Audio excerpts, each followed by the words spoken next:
Hello students, welcome to magnet brains Hindi. मैं लाली वर्मा एक बार फिर से मैग्नेट ब्रेन्स के हिंदी मीडियम चैनल पर आप सभी विद्यार्थियों का हार्दिक स्वागत करती हूं और साथ ही साथ हर बार की तरह ये आशा भी करती हूं, प्रार्थना भी करती हूं कि आप सभी स्वस्थ होंगे, खुश होंगे, प्रसन्नचित होकर अपने सभी कार्यों को कर रहे होंगे और साथ ही साथ वीडियो भी देख रहे होंगे। डियर स्टूडेंट्स, मैग्नेट ब्रेन्स है भारत का नंबर 1 प्लेटफॉर्म जो कक्षा 7वीं से 12वीं तक की ऑनलाइन स्कूल एजुकेशन के साथ साथ सभी प्रकार की प्रतियोगी परीक्षाओं के वीडियोस भी आप सभी होनहार स्टूडेंट्स को 100% फ्री प्रोवाइड करता है, जहां पर घर से बाहर निकलते ही हमें कुछ हर एक छोटे छोटे कार्यों के लिए पैसे की आवश्यकता होती है, वहां पर शिक्षा जैसा वो भी बेस्ट एजुकेशन इस प्लेटफॉर्म पर आपको फ्री प्रोवाइड की जाती है इस प्लेटफॉर्म के माध्यम से। तो इसी तरह से आप हमारे साथ बने रहिएगा। हर एक विषय के वीडियोस को ध्यान से देखना है, लाइक करना है, सब्सक्राइब करना है ताकि किसी भी तरह से आपका कोई भी वीडियो मिस ना हो, नोटिफिकेशन प्राप्त हो जाएंगे। और कभी भी हम आपसे पेड सब्सक्रिप्शन की बात नहीं करेंगे, इसलिए अपने मस्तिष्क में कभी भी किसी भी तरह का डाउट या संदेह या डर मत पालना, क्योंकि मैग्नेट ब्रेन्स है सदा के लिए जो आप सभी को ऑनलाइन 100% एजुकेशन फ्री दे रहा है, फ्री देगा। प्रतियोगी परीक्षाओं में बता दूं आपको, जैसे NTSC, olympiad, IIT, JEE, NEET, UPSC, bank, insurance, JIIB, CAIB, सभी प्रकार की प्रतियोगी परीक्षाओं के वीडियोस जिनके माध्यम से आप अपने लक्ष्य को चुनेंगे और सफल होकर एक प्रसिद्ध व्यक्ति बन जाएंगे, तो वहां पर मैग्नेट ब्रेन्स आप सबके लिए है और हमेशा रहेगा। चलते हैं इस वीडियो की तरफ। हम अपनी पाठ्य पुस्तक गोधूली का पाठ 8 शुरू कर चुके हैं। नाम है जित जित मैं निरखत हूं। साक्षात्कार है जो कि बिरजू महाराज जी द्वारा रचित, उन्हीं के अनुभवों को यहां पर साझा किया है उन्होंने। साक्षात्कार का अर्थ होता है इंटरव्यू। उनसे जो भी पूछा गया साक्षात्कार के द्वारा उन्होंने किस तरह से अपने विचारों को व्यक्त किया था, ये इस पाठ में हमने पढ़ लिया ना, देखा था। यदि नहीं देखा है तो ध्यान से उस वीडियो को देखो ताकि आपको समझ में आ जाए कि बिरजू महाराज क्या थे, कौन थे, और वे हमारे पाठ्यक्रम में उनका जो इंटरव्यू या साक्षात्कार शामिल हुआ है तो हमारे लिए कितनी बड़ी प्रेरणा है। बिरजू महाराज का नाम तो आपने सुना ही होगा, जैसे बहुत सभी जो फेमस मूवीज हैं, जैसे आपने पद्मावत मूवी देखी होगी जिसमें अभिनेत्री दीपिका पादुकोण जी ने नृत्य किए थे, दीवानी मैं दीवानी दीवानी हो गई या मोहे रंग दे लाल, ऐसे। तो ये सभी प्रसिद्ध जो गाने हैं, जो नृत्य हैं, वो बिरजू महाराज जी के निर्देशन में ही किए गए थे, जिनको राष्ट्रीय फिल्म पुरस्कार भी प्राप्त हुए थे। तो यहाँ पर इस वीडियो में हम इसी चैप्टर के बिहार बोर्ड सॉल्यूशंस करेंगे। ठीक है, पाठ आपने पढ़ लिया है और नहीं पढ़ा है, अर्थात यदि पहला वीडियो नहीं देखा है तो प्लीज उसको अच्छे से देखना, ध्यान से देखना, ताकि आपको सब कुछ अच्छे से समझ में आ जाए और तब जाकर फिर आप बिहार बोर्ड सॉल्यूशंस देखेंगे, सुनेंगे, समझेंगे, तब कहीं आपको एकदम से बहुत अच्छे से समझ में आ जाएगा और किसी भी तरह के आपको डाउट्स नहीं रहेंगे। और हाँ, यदि किसी भी तरह के डाउट्स रहते हैं तो आप बिल्कुल संकोच ना करें, आप बिल्कुल फ्रैंकली बिल्कुल आप कमेंट बॉक्स में लिख दीजिए, हम उसके उत्तर देंगे। और जो भी आपको लगता है कि ऐसा है या वैसा है, कैसा है, समझ में नहीं आ रहा है तो लिख देना है, हाँ? मैं उसके आपको आंसर्स या रिप्लाई अवश्य दूंगी। चलो तो आ जाओ मेरे साथ, शुरू से लेकर अंत तक बने रहना ताकि सभी प्रश्नों को ध्यान से सुनकर समझो और उसमें निहित जो मूल्य हैं उन मूल्यों को आत्मसात करो। ना कि ये हम कहते हैं कि सिर्फ पाठ को पढ़ो, कक्षा 10वीं है, बिहार बोर्ड दो, परीक्षाओं में पास हो जाओ और पाठ से बाय बाय कर दो। नो वे। भाषा हमें शिक्षा देती है। अब शिक्षा क्या है? शिक्षा अर्थात सीख। हमने नैतिक मूल्य या जो भी मोरल वैल्यूज रहती हैं, हर एक पाठ से छोटी छोटी शिक्षाएं, छोटी छोटी बात को यदि हम ग्रहण करेंगे तो हम अपने जीवन को बहुत अच्छे से जी सकते हैं। कहते हैं ना कि बातें बड़ी बड़ी ना सही, मत करो बड़ी बड़ी बातें, लेकिन हर उस छोटी छोटी बात को जरूर सुनो और समझो जो आपको कदम कदम पर साथ देती है या कदम कदम पर आपको संभालती हैं या कदम कदम पर आपको गिरने से बचाती हैं या मुसीबतों में आपका पथ प्रशस्त करती हैं, मार्गदर्शन करती हैं। क्लियर? इसीलिए हर एक बात को ध्यान से सुना करो प्लीज, क्योंकि पाठ तो हम पढ़ लेंगे, पाठ पढ़कर हम परीक्षाओं में पास भी हो जाएंगे, लेकिन उनमें जो निहित मूल्य हैं, जो वैल्यूज हैं, जो मैं आपको बताती हूं कि आपको ये बातें पता होनी चाहिए जो कि आपके प्रैक्टिकल लाइफ में अति महत्वपूर्ण ही नहीं, मैं तो कहूंगी अनिवार्य है। क्लियर?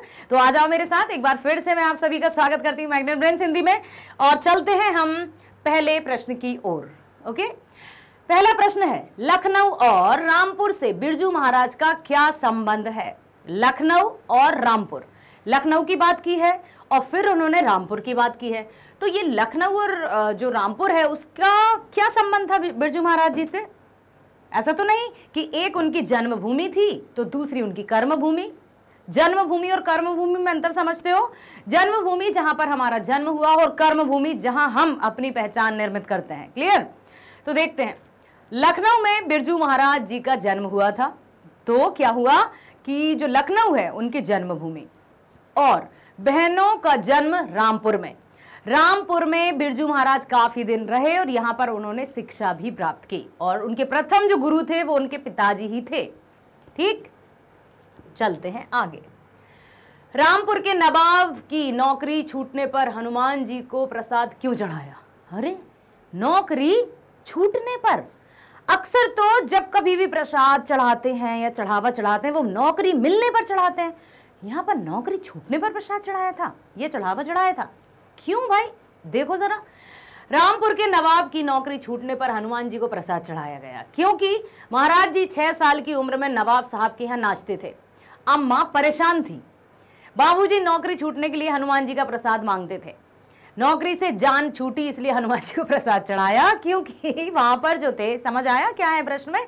बता देती हूँ कि उन हनुमान जी को प्रसाद इसलिए चढ़ाया गया क्योंकि जो रामपुर के नवाब थे वो छोटी सी उम्र में ही उनको अपने पास बुलाकर नृत्य करवाते थे, तो बिरजू महाराज वहां पर नाचते थे, जिससे उनकी माँ काफी परेशान होती थी कि इतना सा बच्चा है, या जो भी उनके मन में विचार आए होंगे, जिसके कारण वो यही प्रार्थना करती थी कि हे भगवान यहाँ से उनकी नौकरी छूट जाए ताकि मेरा बच्चा, ऐसा जो भी फील आती हो।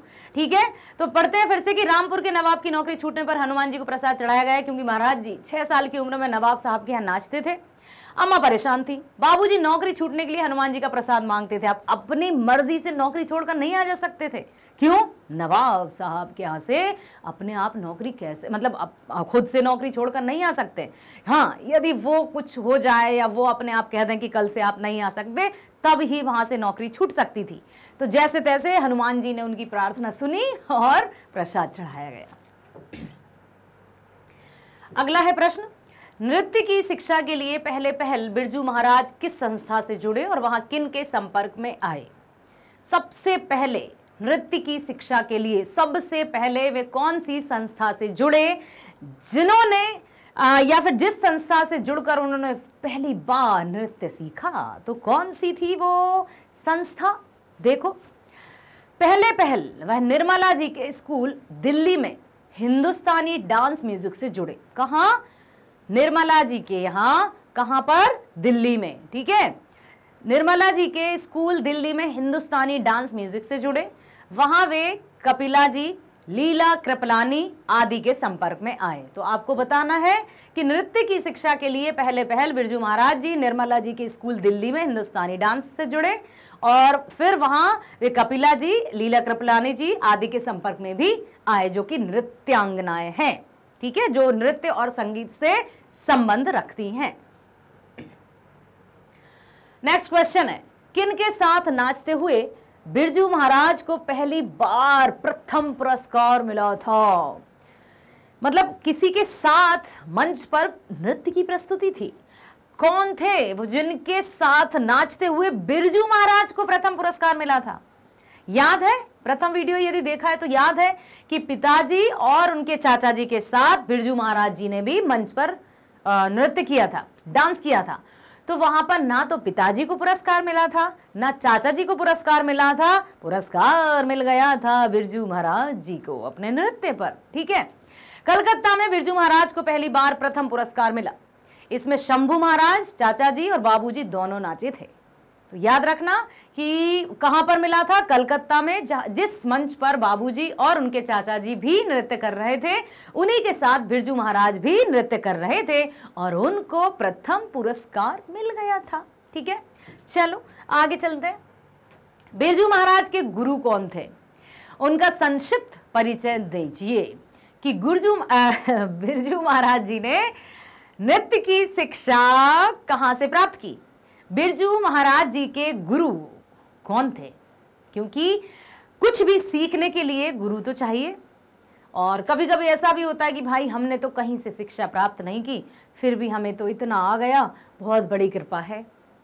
बात करें हम अर्जुन की, बात करें हम एकलव्य की, अर्जुन की बात कर सकते हैं ना, जो धनुर्धारी थे, जिन्होंने गुरु द्रोणाचार्य से शिक्षा प्राप्त की थी एकदम लक्ष्य साधने की। वहीं पर एकलव्य जो कि शूद्र पुत्र थे, या जो जैसे 4 वर्गों में डिवाइड था ना समाज, ब्राह्मण, क्षत्रिय, वैश्य और शूद्र, तो वहां पर एकलव्य को गुरु शिक्षा प्रदान नहीं करते थे। उस समय के भी रीति रिवाज बड़े अजीब से थे, तो उन्होंने छुपके से द्रोणाचार्य जी की मूर्ति बनाई और उसके समक्ष अभ्यास करते थे एकलव्य, ठीक है। और उनको भी बिल्कुल अर्जुन की तरह ही ज्ञान प्राप्त हुआ था, लक्ष्य भेदने का या अपने लक्ष्य तक पहुंचने का। और पता है क्या हुआ था, गुरु द्रोणाचार्य ने, ताकि उनका शिष्य जो है अर्जुन वही सर्वश्रेष्ठ रहे, तो उन्होंने एकलव्य से गुरु दक्षिणा में क्या मांग लिया था, अंगूठा, ताकि एकलव्य सही से धनुष बाण न चला सके। ये भी एक था कि उनके शिष्य को कोई हरा ना सके या उनका शिष्य ही सर्वश्रेष्ठ रहे, ऐसा भी होता था। तो अब बात करते हैं यहां पर कि बिरजू महाराज जी के गुरुजी कौन थे। हर एक को अपने जीवन में एक गुरु, एक शिक्षक की अति आवश्यकता, मैं तो कहूंगी आवश्यकता ही नहीं, अनिवार्यता है। जब हमारे जीवन में गुरु या हमारे आदर्श व्यक्ति रहते हैं, तब हम अपने जीवन को बहुत अच्छे से जी सकते हैं। कहीं भी भ्रमित होते हैं तो हम उनसे पूछ लेते हैं। जैसे मैं अपनी बात करूं तो मैं अभी भी अपने शिक्षकों से जुड़ी हुई हूं और हमेशा चाहूंगी कि मैं उनसे जुड़ी रहूं। कभी भी कुछ भी परेशानी होती है तो मैं उनको मैसेज कर देती हूं और वे मुझे जवाब भी देते हैं। चाहे टीचर्स डे हो, चाहे चिल्ड्रंस डे पे वे मुझे विश करते हैं। आज भी कहते हैं कि हैप्पी चिल्ड्रंस डे बेटू जी, ठीक है। बड़ा अच्छा लगता है गुरुजी और जो हमारी टीचर है, जैसे मैं अपनी हिंदी टीचर की ही बात करूं तो वे भी मेरे साथ जुड़ी हुई हैं, काफ़ी समय हो गया है मुझे, ठीक है, स्कूल को छोड़े हुए, फिर भी अब ऐसे जुड़ गए हैं ये जो सोशल मीडिया है उसके माध्यम से। तो वाकई में हम लोग कहीं भी रहें एक दूसरे से कनेक्टेड रहते हैं, जैसे आप और मैं, है ना, जैसे आप और मैग्नेट ब्रेन्स कहाँ कहाँ हैं, पूरा पश्चिम उत्तर दक्षिण जहां कहीं भी हैं, लेकिन हम एक जगह पर हैं, दूर रहते हुए भी बहुत पास हैं। तरह तरह की वेशभूषा, भाषा, सब कुछ होते हुए भी हम एक हैं, कनेक्टेड हैं। ये है यहाँ की सोशल मीडिया का सबसे बड़ा फायदा। तो हमें इसी तरह से कनेक्टेड रहना है। तो मैग्नेट ब्रेन्स को, आपको लिंक को ज्यादा से ज्यादा शेयर करना है ताकि सभी हम अच्छे से जुड़े रहें, ठीक है। तो यहाँ पर बिरजू महाराज जी के गुरुजी स्वयं उनके बाबूजी थे। बाबूजी ही उनको बचपन से ही नृत्य की शिक्षा देते थे, गायन की शिक्षा देते थे, और बिरजू महाराज जी ने भी अपने पिता को गुरु के रूप में सहर्ष स्वीकार किया था। और आगे चल के संभवतः प्रश्न आएगा कि उन्होंने गुरु दक्षिणा भी दी थी। सुनो, बिरजू महाराज के गुरुजी उनके बाबूजी थे। वे अच्छे स्वभाव के थे, वे अपने दुख को व्यक्त नहीं करते थे, उन्हें कला से बेहद प्रेम था, आर्ट, कला, ठीक है। जब बिरजू महाराज जी 9.5 साल के थे, उसी समय बाबूजी की मृत्यु हो गई थी। 9.5 साल मतलब 10 साल के भी पूरे नहीं हुए थे, बच्चा छोटा सा, ठीक। तभी उनके बाबूजी की मृत्यु हो गई थी। महाराज को तालीम बाबूजी ने ही दी थी और उसी तालीम के बलबूते पर वे स्वयं सबके लिए शिक्षा के रूप में या प्रतिरूप बन गए या गुरु बन गए, ठीक है। अब है, बिरजू महाराज ने नृत्य की शिक्षा किसे और कब देने शुरू की। हाँ, अब बिरजू महाराज जी की बारी आ गई। तो क्या बिरजू महाराज जी ने भी नृत्य की शिक्षा, नृत्य मतलब समझते हैं ना, डांस, कथक, इसमें निपुण थे वे, तो उन्होंने कब किसको शिक्षा देना प्रारंभ की थी। हाँ, उन्होंने भी शिक्षा दी थी। याद है कुछ प्रथम वीडियो, यदि आपने देखा नहीं देखा है तो सबसे पहले प्रथम वीडियो जिसमें लेखक परिचय और पाठ का सार होता है वो सबसे पहले देखा करो, ताकि बाकी के आपको जो वीडियो है ना, जैसे बिहार बोर्ड सॉल्यूशंस हैं या मल्टीपल चॉइस क्वेश्चंस हैं, वो बहुत अच्छे से समझ में आते हैं जबकि हम पहला वीडियो देखते हैं, ठीक है। यदि नहीं देखा है तो पहले उसको देखना फिर इसको देखना प्लीज, ठीक। तो यहाँ पर लिखा है कि नृत्य की शिक्षा किसे और कब देने शुरू किया। जब बिरजू महाराज जी के पिताजी की मृत्यु हो गई, जबकि बिरजू महाराज सिर्फ 9.5 साल के थे। अब घर की आर्थिक स्थिति चरमरा गई बुरी तरह से, मतलब एक एक पैसे के लिए तरस गए। तो उन्होंने भी नृत्य की शिक्षा देना प्रारंभ कर दी थी और 25 रुपए मिलते थे। और फिर जब पिताजी का देहांत हुआ था, उनका 10वां और 13वीं के लिए भी उनको प्रोग्राम या जो भी कार्यक्रम हैं छोटे छोटे वो करने पड़े थे। जैसे तैसे उन्होंने 500 रुपए कलेक्ट किए थे और उससे पिताजी का जो कार्य था वो करवाया था। तो देखो, बिरजू महाराज ने नृत्य की शिक्षा रश्मि जी को करीब 56 के आसपास, 56 मतलब समझ रहे हैं ना, 1956 के आसपास दी, जब उन्हें सीखने वाले की खोज थी और देनी शुरू कर दी। उस समय महाराज को सही पात्र की खोज थी। देखो, सबसे पहले आप याद रखना कि कौन उनकी लाइफ में आए जो उनकी शिष्य बने, या कौन ऐसी थी जिनको बिरजू महाराज जी जैसे गुरु की आवश्यकता थी। तो बिरजू महाराज ने नृत्य की शिक्षा रश्मि जी को करीब 1956 के आसपास दी। और जिस तरह से कहते हैं ना कि शिष्य यदि काबिल मिल जाए तो गुरु भी धन्य हो जाता है, और गुरु सही मिल जाए तो शिष्य भी धन्य हो जाते हैं। एक दूसरे पर है ये निर्भर कि यदि शिष्य सही मिल जाए तो गुरु उतर जाए, और यदि गुरु सही मिल जाए तो शिष्य को भी सही रास्ता मिल जाता है अपने जीवन जीने का।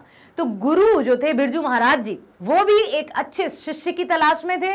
वहीं पर जो शिष्य थे जो सीखना चाहते थे, उनको एक अच्छे गुरु की तलाश थी। तो दोनों की तलाश पूरी हुई। रश्मि जी को उन्होंने सिखाना प्रदान किया, शिक्षा देना, और वहीं पर महाराज जी को सही पात्र भी मिल गया था। बिरजू महाराज के जीवन में सबसे दुखद समय कब आया, उससे संबंधित प्रसंग का वर्णन कीजिए। सबसे दुखद समय भला क्या होगा? जब बालक, बिरजू महाराज जी नन्हे से बालक ही थे, 10 साल की आयु भी पूरी नहीं हुई थी और पिताजी का देहांत हो गया। उस समय उस छोटे से नन्हे से बच्चे पर जो कहर टूटा, वैसा तो कहते हैं ना कि भगवान किसी के साथ ना करे, लेकिन जो है, जो विधि का विधान है वो होकर रहता है।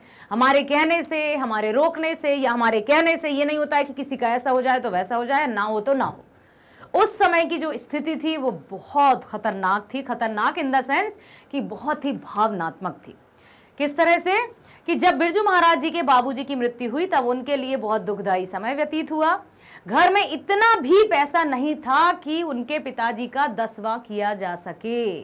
समझ रहे हो आप? फिर उसके बाद इन्होंने 10 दिन के अंदर 2 प्रोग्राम किए। इन 2 प्रोग्रामों से 500 रुपए इकट्ठे हुए, ठीक है। तब कहीं जाकर 10वां और 13वीं की गई थी। मतलब पिताजी के 13 दिन पूर्व होने से पहले या 10 दिन पूर्व होने से पहले, मृत्यु के पश्चात 10वां होता है, 13वीं होती है ना हिंदू रीति रिवाज के अनुसार। तो उसमें उनके घर में इतना भी पैसा नहीं था उस समय कि वो अपने पिताजी का 10वां या 13वां कर सकें। तो उन्होंने प्रोग्राम किए और उससे जो कलेक्ट हुआ पैसा, उससे पिताजी का 10वां और 13वीं हुई। सोचो आप, ऐसी हालत में नाचना एवं पैसा इकट्ठा करना महाराज जी के जीवन में दुखद समय आया। एक तो पिता का साया, मतलब पिता के साया से वंचित हो जाना, वो दुख का कहर टूट जाना या आसमान टूट जाना, और दूसरा अब पैसे का इंतजाम कैसे किया जाए। तो क्या उस स्थिति में जहां स्वयं व्यथित थे, दुखी थे, उसमें भी प्रोग्राम किए। किस तरह से उन्होंने नृत्य किया होगा वो, मतलब एक ऐसा था कि दिल दहल सकता है ना, कि उस समय वे इतने व्यथित थे, फिर भी उन्होंने ये कार्य किया और अपने पिताजी का कार्य संपन्न किया। शंभू महाराज के साथ बिरजू महाराज के संबंध में प्रकाश डालिए। अब शंभू महाराज कौन थे, किस तरह से शंभू महाराज और बिरजू महाराज जी का संबंध स्थापित हुआ, याद रखना। ये जो प्रश्न होते हैं ना, अब आप सोच रहे होंगे कहाँ कहाँ के चैप्टर आ जाते हैं, कहीं इसके तो कहीं उसके। देखो सुनो, ये जो इतिहास है हमने पढ़ा था ना, परंपरा का मूल्यांकन, देखा वो चैप्टर नंबर 7 आई थिंक। उसमें परंपरा का मूल्यांकन में रामविलास शर्मा जी ने भारतीय संस्कृति और परंपरा का जिक्र किया था। तो ये सब जो परंपराएं वो चली आ रही हैं और चली आती रहेंगी और हमारा पथ प्रदर्शन करती रहेंगी, मार्गदर्शन करती रहेंगी। तो ये हमें बहुत आवश्यक है कि कब क्या हमारे जीवन में कौन सा मोड़ आ जाए, कब हो सकता है बिरजू महाराज जी से रिलेटेड कोई ऐसा प्रश्न आ जाए, एक नंबर आपको कहां से कहां ले जा सकता है। इसलिए ध्यान से सुनना, इधर उधर ध्यान मत लगाना, समझे। शंभू महाराज जी के साथ बिरजू महाराज बचपन में नाचा करते थे। आगे भारतीय कला केंद्र में उनका सानिध्य मिला। शंभू महाराज के साथ सहायक रहकर कला के क्षेत्र में विकास किया। शंभू महाराज उनके चाचा थे। बचपन से महाराज को उनका मार्गदर्शन मिला। तो शंभू महाराज के साथ बिरजू महाराज के संबंध में प्रकाश डालिए। शंभू महाराज उनके चाचा ही थे, वे भी मंच पर नृत्य किया करते थे, वे भी कला के पुजारी थे और इस आधार पर बिरजू महाराज जी और शंभू महाराज जी का संबंध स्थापित हुआ।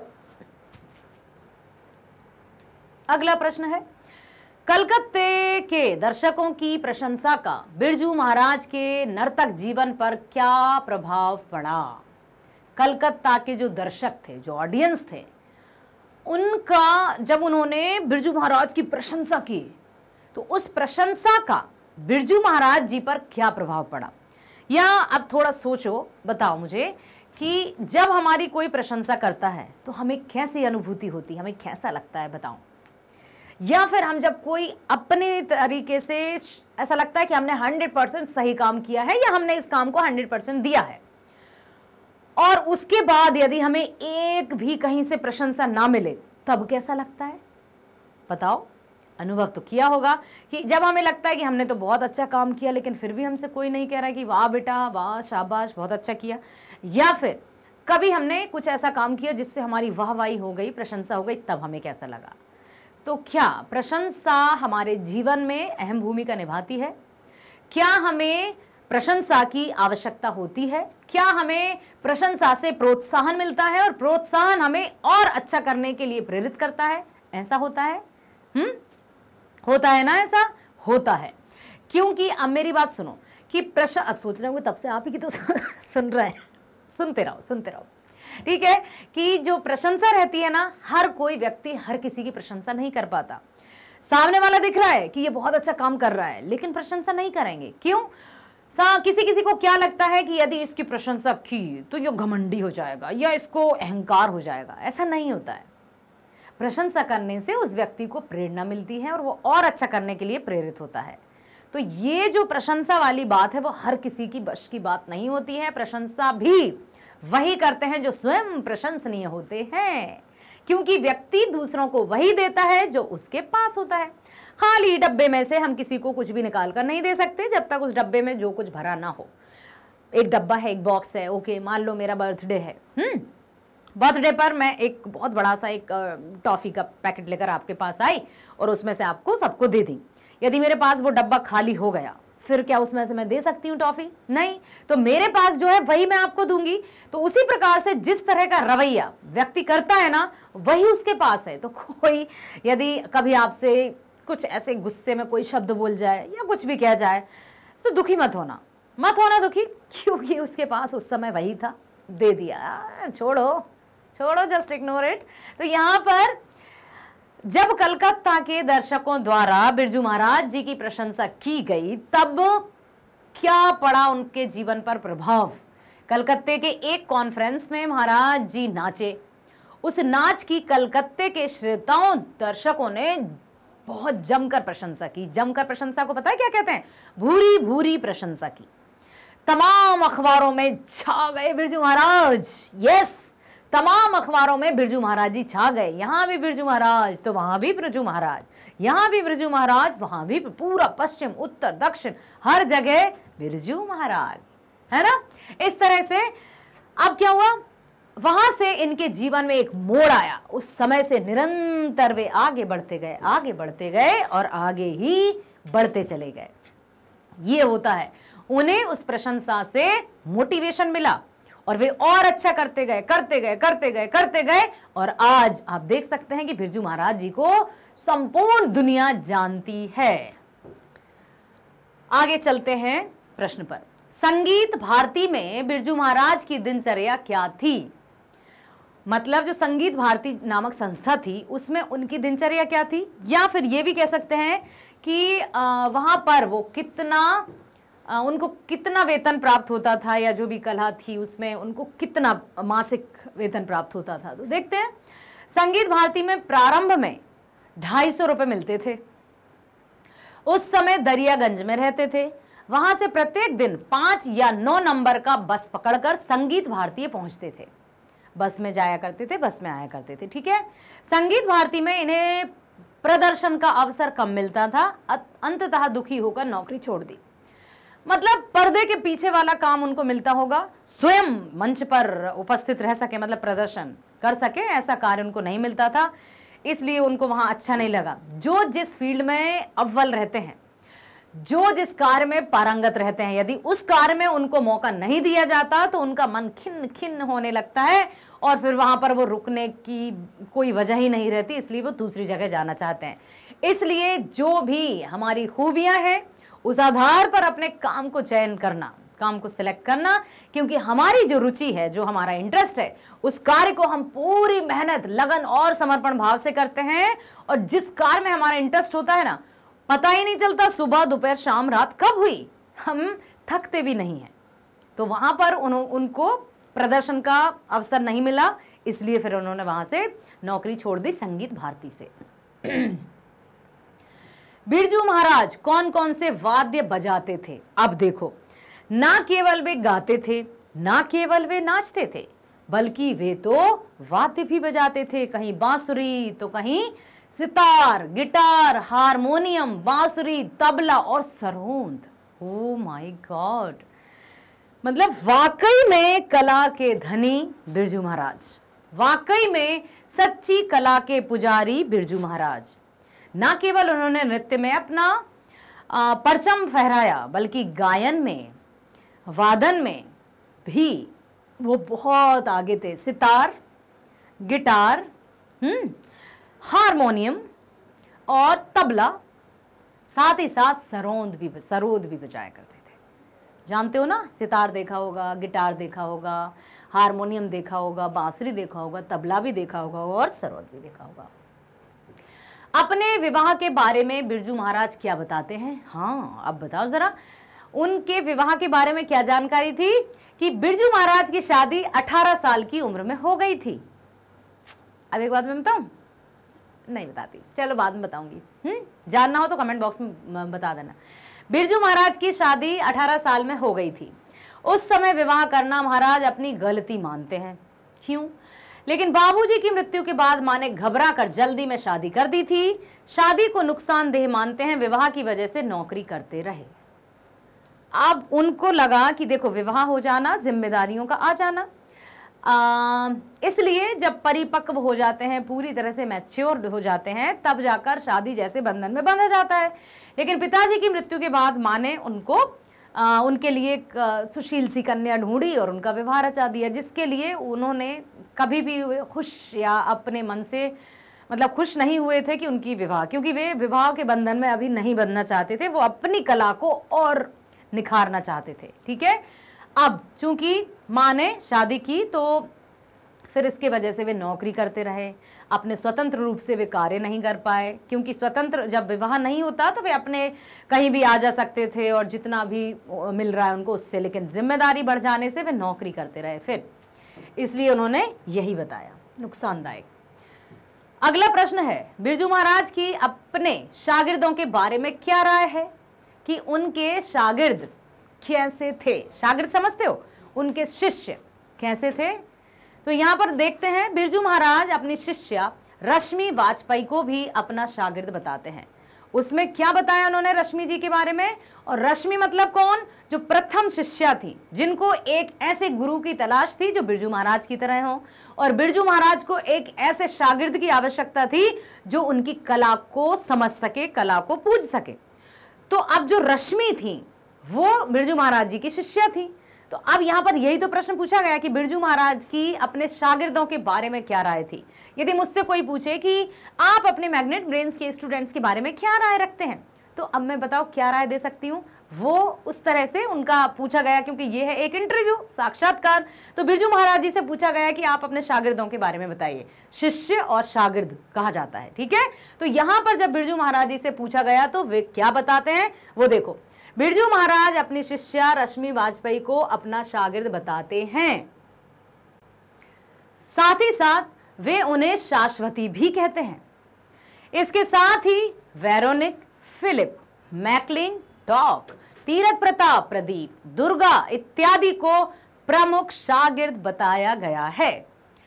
वे लोग तरक्की कर रहे हैं, प्रगतिशील बने हुए हैं, इसकी भी चर्चा की है उन्होंने कि जो भी उनके शागिर्द थे वे आज अपने नाम के साथ चमचमाते हुए सितारे की भांति चमक रहे हैं। ठीक है, यही बताया उन्होंने।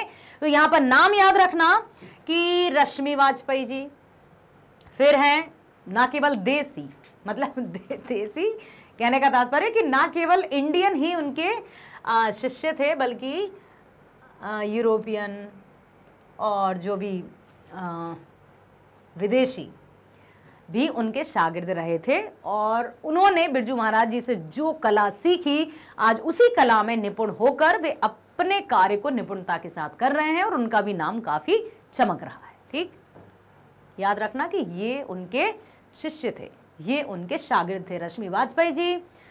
वेरोनिक, फिलिप, मैकलिन टॉक, तीरथ प्रताप, प्रदीप, दुर्गा इत्यादि को प्रमुख शागिर्द बताया। जैसे मान लो मुझसे कोई पूछे कि हेलो लाली मैडम, हम आपका इंटरव्यू लेना चाहते हैं, बताइए मैग्नेट ब्रेन्स में आपके कौन कौन से फेवरेट स्टूडेंट्स हैं, या कौन से स्टूडेंट्स हैं जिनके नाम आप जानती हो। अब मैं कैसे बताऊंगी बताओ?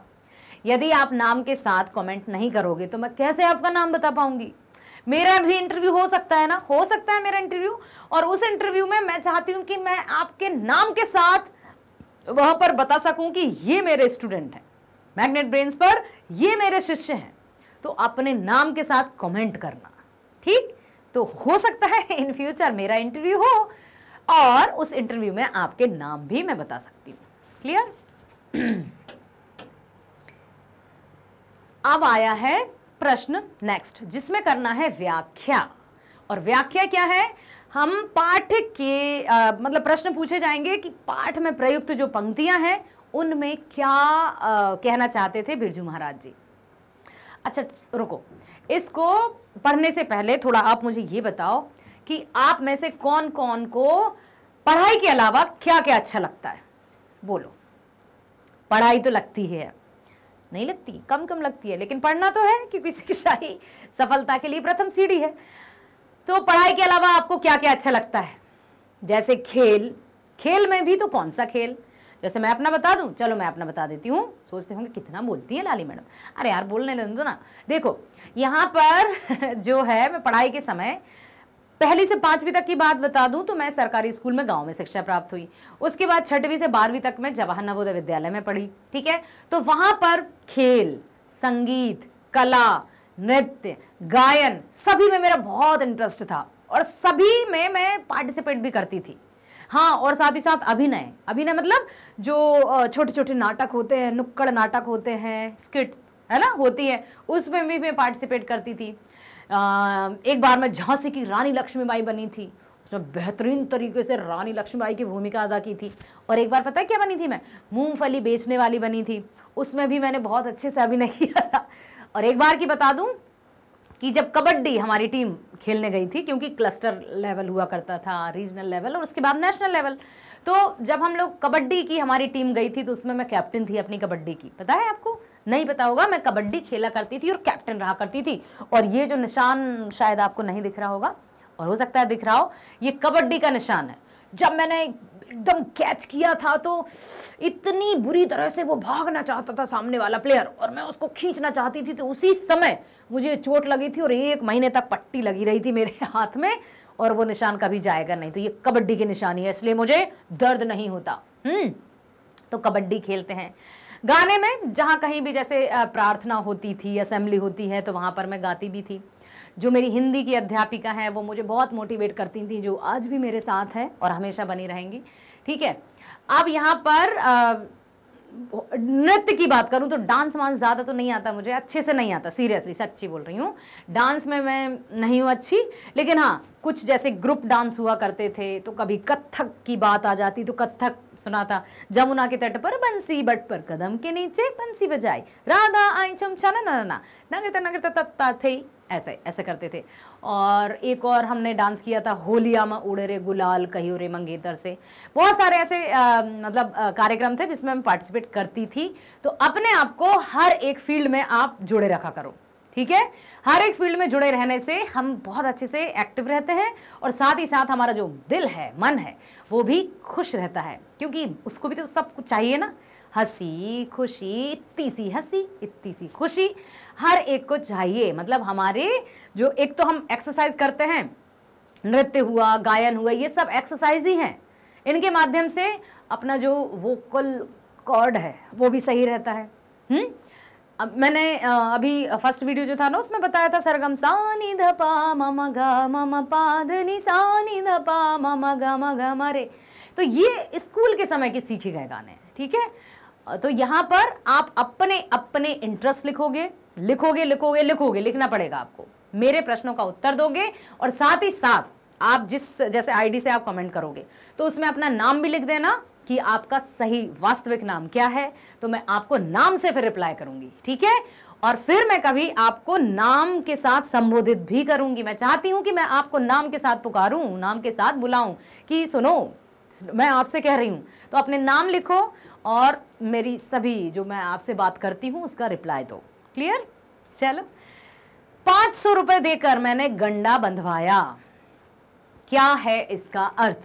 व्याख्या करना है कि कब बिरजू महाराज जी ने 500 रुपए किसको दिए और गंडा बंधवाया, मतलब क्या? गंडा मतलब समझते हैं पवित्र धागा। तो अब बताइए बिरजू महाराज जी के गुरुजी कौन थे? उनके बाबूजी। और उनके जो बाबूजी थे उनको बिरजू महाराज जी ने बिल्कुल हृदय से, सच्चे हृदय से गुरु स्वीकार किया था, इसलिए जो गुरु को दक्षिणा देकर उन्होंने गंडा बंधवाया था। जब भी व्याख्या की जाती है तो हमें बताना होता है कि कौन से पाठ का है, कौन इसके रचयिता हैं। इस तरह से हम बता देते तो उत्तर बहुत अच्छे से लिख पाएंगे और नंबर भी अच्छे से मिल पाएंगे हमें। प्रस्तुत पंक्ति हमारी पाठ्य पुस्तक, कौन सी पाठ्य पुस्तक? गोधुली भाग 2 कि जित जित मैं निरखत हूं पाठ से ली गई हैं, जिसके रचयिता बिरजू महाराज जी हैं। इन पंक्तियों का संबंध बिरजू महाराज जी से है। बिरजू महाराज को शिक्षा उनके पिताजी से ही मिली थी, वे ही उनके आरंभिक गुरु थे। गुरु दक्षिणा में पिताजी ने अम्मा से कहा कि जब तक तुम्हारा लड़का नजराना यानी गुरु दक्षिणा नहीं देगा तब तक मैं उसे गंडा नहीं बांधूंगा।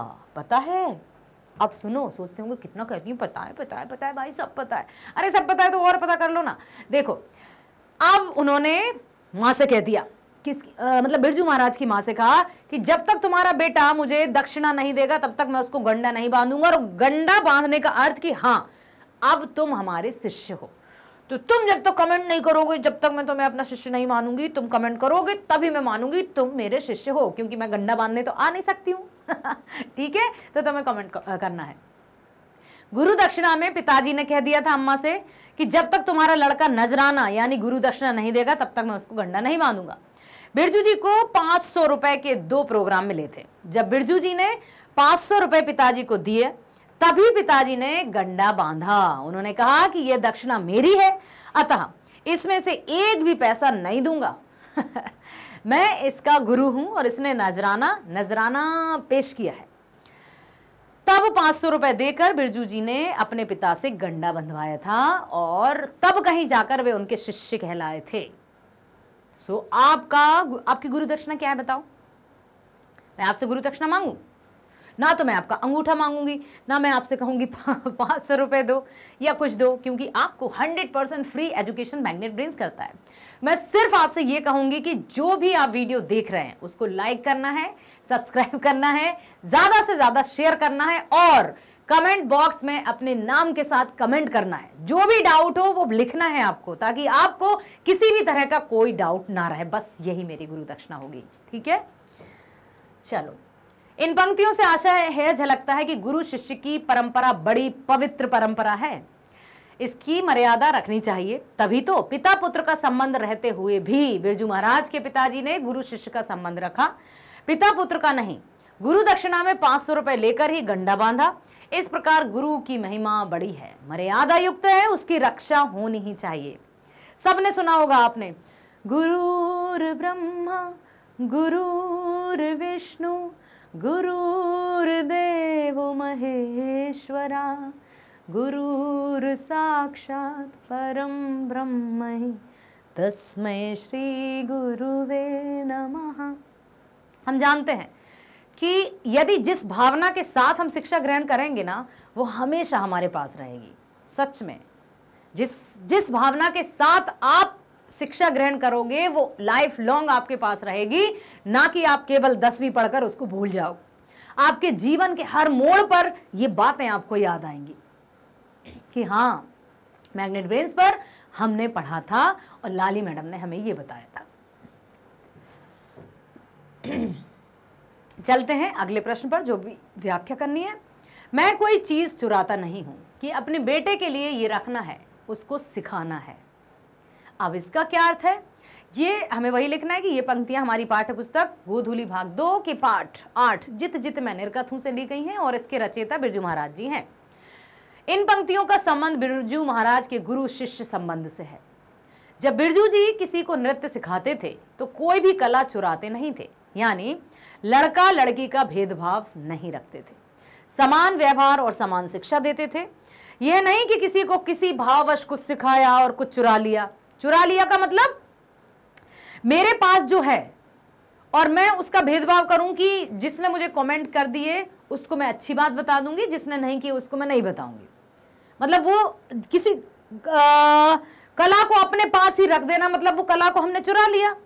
चाहे क्लास की बात हो या कभी हो सकता है हम मिलें, हो सकता है मिल जाए, कितनी खुशी होगी ना, कितना अच्छा रहेगा कि आप कहोगे कि मैम हम आपसे पढ़ते हैं, या मतलब मैं वही हूं जो आपको कमेंट करता हूं या करती हूं, कितना अच्छा लगेगा। तो ये जो बातें हैं यहां पर कि वो सबको समान रूप से शिक्षा देते थे, किसी भी तरह का भेदभाव नहीं करते थे, कुछ भी चीज चुराते नहीं थे, अथा अपनी कला को समान रूप से वो प्रदान करते थे सभी के लिए, कोई भेदभाव नहीं था। अपने बेटे और अन्य शिष्यों में भी कोई भेदभाव नहीं रखते थे, ना तो अपने बच्चे में ना अन्य शिष्यों में। ऐसा नहीं सोचते थे कि ये मेरा बेटा है तो इसको मैं और अच्छे से सिखा दूं। सभी जो सीख रहे हैं वो शिष्य हैं और वो एक दृष्टि से देखते थे, समानता के भाव के साथ देखते, और यही सच्चे गुरु की पहचान होती है। उनकी शिष्यों के प्रति उदार भावना थी और भीतर मन में किसी भी प्रकार की कलुषित भावना नहीं थी। उनमें यह भेद नहीं था कि बेटे के लिए अच्छी चीजों को चुरा कर रखना है ताकि मैं अपने बेटे को सिखा दूं, उनको ना सिखाऊं। नहीं, जो शिक्षा देनी है वो सबको समान रूप में, और यही एक गुरु का धर्म होता है। उनमें यह भेद नहीं था कि बेटे के लिए अच्छी चीजों को चुरा कर रखना है, दूसरों को आधी अधूरी शिक्षा देनी है। इन पंक्तियों में बिरजू जी के मनोभावों का पता चलता है। उनमें पुत्र शिष्य का, लड़का लड़की का कोई भेदभाव नहीं था। विचार में पवित्रता और गुरु की सदशयता थी। ठीक है, जिस तरह से गुरु का क्या अर्थ है? गुरु का अर्थ है पवित्रता, गुरु का अर्थ है समानता, गुरु का अर्थ है श्रेष्ठ, गुरु का अर्थ है परमात्मा। तभी तो कहा है गुरु गोविंद दो खड़े काके लागू पांव, बलिहारी गुरु आपने गोविंद दियो बताए। ठीक है, ये है गुरु। अगला है, मैं तो बेचारा उसका असिस्टेंट हूं, उस नाचने वाले का। तो यहां क्या कहा है उन्होंने? ऐसा किसके बारे में कहा है बताओ? कि सुनो, एक बार क्या हुआ था कि नृत्य, देखो इन पंक्तियों का संबंध लेखक के नृत्य और उनके व्यक्तिगत जीवन से है, उनकी कला और उनकी पर्सनल लाइफ से संबंध है। बिरजू जी का कहना है कि मेरे नाच पर बहुत लोग खुश हो जाते हैं, देखने आते हैं, ये मेरे चाहने वाले हैं, मेरे आशिक हैं। ठीक है, लेकिन फिर बिरजू महाराज जी स्वयं को प्रस्तुत करते हुए कहते हैं कि मेरा क्या, लोग तो मेरे नृत्य की वजह से मेरी तारीफ करते हैं, मुझे चाहते हैं। मेरे और लोगों के बीच जो प्रेम संबंध है वह तो नाच के कारण है, उसमें मैं कहां, वहां तो कला है, नाच है। मैं तो बेचारा उसका असिस्टेंट हूं। क्या बात कही है, पता है कितना गहरा अर्थ छुपा है? सुनो। ओके, मान लो आप कहो कि मैडम आप बहुत अच्छा पढ़ाती हो इसलिए आप हमें अच्छी लगती हो। ठीक है, तो मैं भी कह सकती हूं कि भाई मैं तो उसका असिस्टेंट हूं या मैं तो उसकी असिस्टेंट हूं। किसकी? शिक्षा की। क्योंकि किस आधार पर हम एक दूसरे से कनेक्टेड है? टीचिंग, लर्निंग, कि मैं आपको पढ़ा रही हूं, उस कला के माध्यम से हम एक दूसरे से कनेक्टेड हैं। तो उस कला को आप चाहते हैं, इसको नहीं।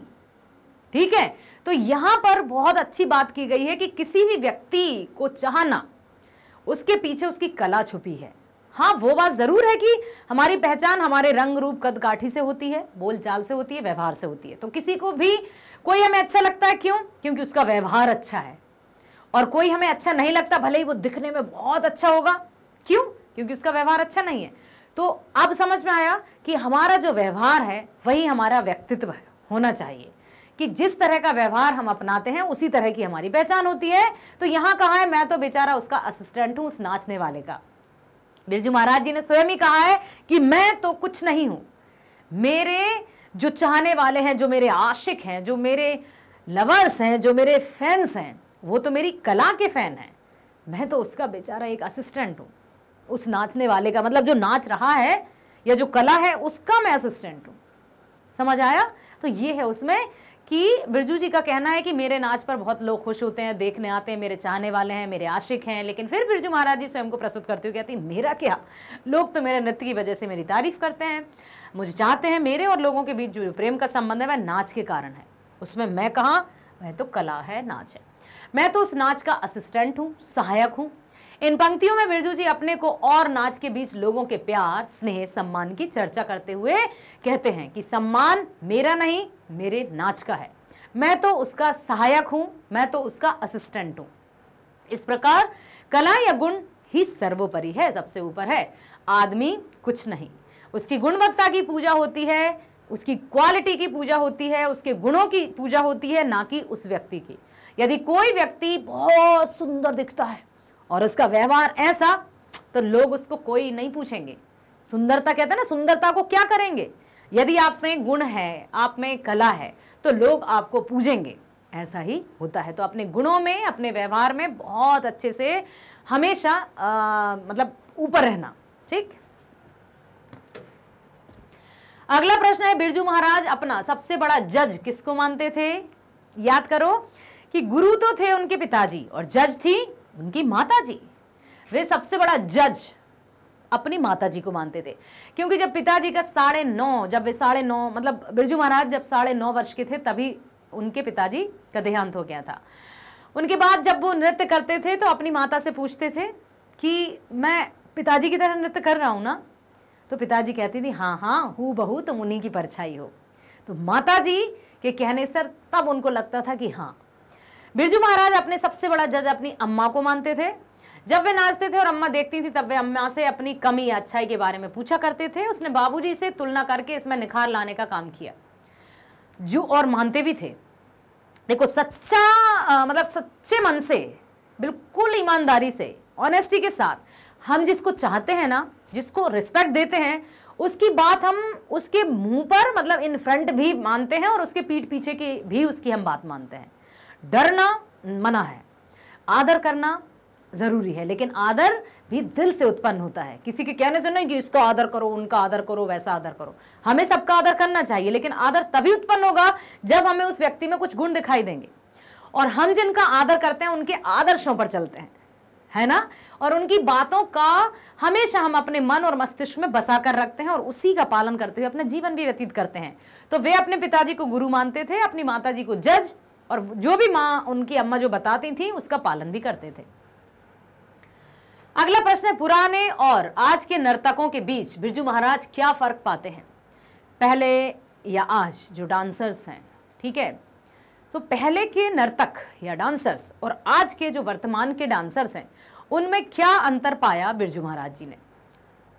पुराने नर्तक कला प्रदर्शन करते थे, कला प्रदर्शन का शौक था, साधन के अभाव में भी उत्साह होता था, कम जगह में गलीचे पर गड्ढा, खांचा इत्यादि होने के बावजूद वे बेपरवाह होकर कला प्रदर्शन करते थे। मतलब परिस्थितियां जैसी भी हों, स्थान जैसा भी हो, बस कला से प्रेम करते थे वो, और खूब मस्त होकर पूरी तरह से डिवोशन के साथ नृत्य करते थे। अब आज के बारे में क्या बताया है, लेकिन आज के कलाकार मंच की छोटी छोटी गलतियों को ढूंढते हैं, चर्चा का विषय बनाते हैं कि ये कमी है तो ऐसी कमी है, तो वहाँ स्टेज पर ये नहीं है, तो कैमरा नहीं है, तो ये नहीं है, वो नहीं है, दुनिया भर की बात है। ठीक है, उस समय ना एयर कंडीशनर होता था, ना ही बहुत अधिक सुविधाएं होती थी, उसके बावजूद उत्साह था। लेकिन आज सुविधा की पूर्णता होते हुए भी मीन मेख निकालने की परिपाटी विकसित हुई है कि मैं मतलब कोई भी कार्य नहीं कर पाए तो ठीकरा फोड़ दिया दूसरे के सिर पर कि ऐसा नहीं था इसलिए मैं अच्छे से कार्य नहीं कर पाया। तो पहला जो पहले हुआ करता था वहां पर ये नहीं देखते थे कि क्या नहीं है, बस अपनी कला को प्रदर्शित करने के लिए हर एक परिस्थिति में उत्साह के साथ, एक्साइटमेंट के साथ पूरी तरह से प्रदर्शन किया जाता था।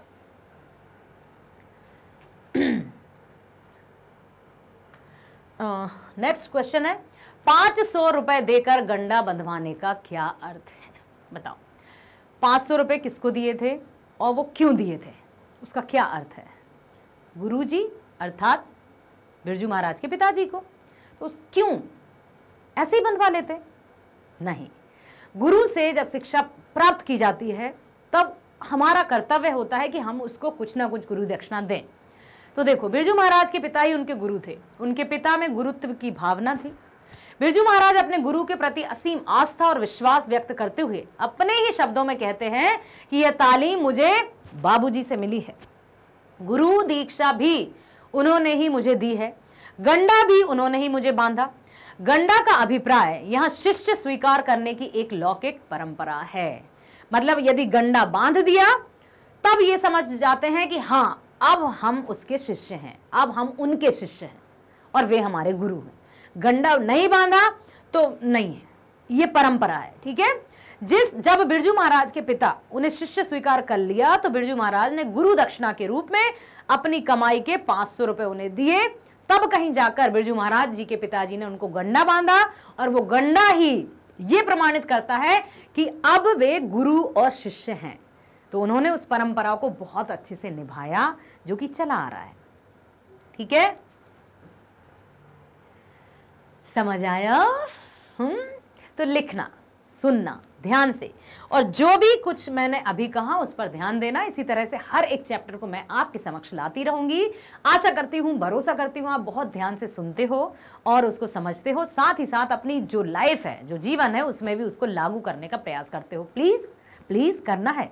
ठीक है, मैग्नेट ब्रेन्स पर इसी तरह से मैं हर एक चैप्टर को लेकर आती रहूंगी मेरे प्यारे विद्यार्थियों के लिए। तो मेरे प्यारे विद्यार्थियों से यही अनुरोध करूंगी कि प्रत्येक वीडियो को आप ध्यान से देखें, उसको लाइक करें, सब्सक्राइब करें, अधिक से अधिक शेयर करें।